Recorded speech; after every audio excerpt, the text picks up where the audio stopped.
Okay, friend. So I can tell that most of the tone problems with this comment come from being a little defensive. You were kind of getting attacked in those comments. And I can't control my other friends' behaviors or how they respond to what you've said.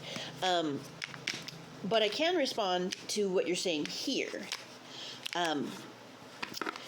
If you have insurance for surgery, you have it for vitamins. That's not true for everyone.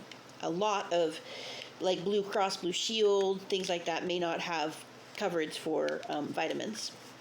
Medicare, for instance, which is what I'm on, does not cover vitamins. And I just double checked over here. See, I just double checked in the last 5 minutes to see if they would cover vitamins, and they do not. But,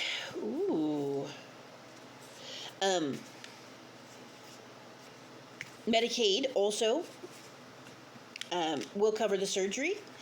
Different states have different requirements for it, and again, some of the Medicaid requirements do allow you to have vitamins, and some don't.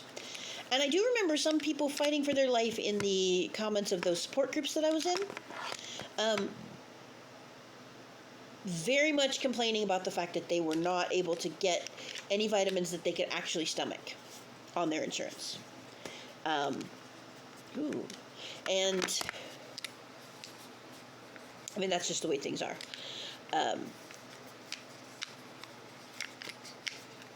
The other thing you're saying here is that the first thing you were told pre-surgery is that you will depend on vitamins for the rest of your life. And that is a huge presupposition. Now, yours and mine both did cover that.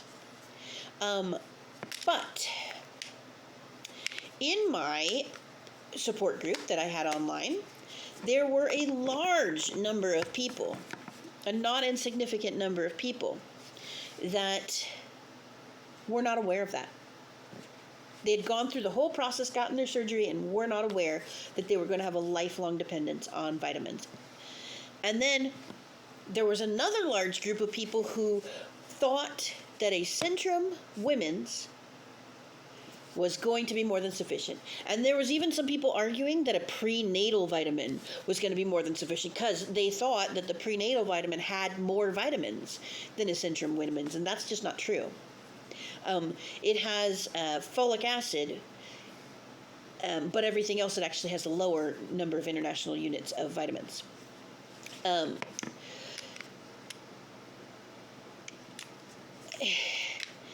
And then there's the number of people who cannot stomach it. And even though they know that they're supposed to eat that, they cannot make themselves eat it. And I tried to talk about this in the other videos that I've made, but maybe you haven't seen them. Because there are a lot of people who can't. Oh, that's what I did wrong. There we go. Whee! There's just, I mean, some people get dumping syndrome from their vitamins. My mother was taking her vitamins religiously and it still wasn't enough. She now has to get vitamin infusions regularly because no matter how many vitamins she chokes down, it is still not sufficient for her body. So,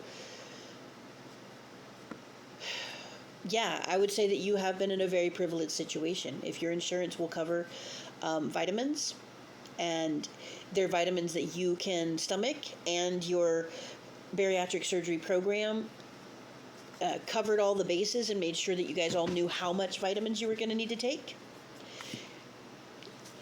It may not feel very privileged when you're low income.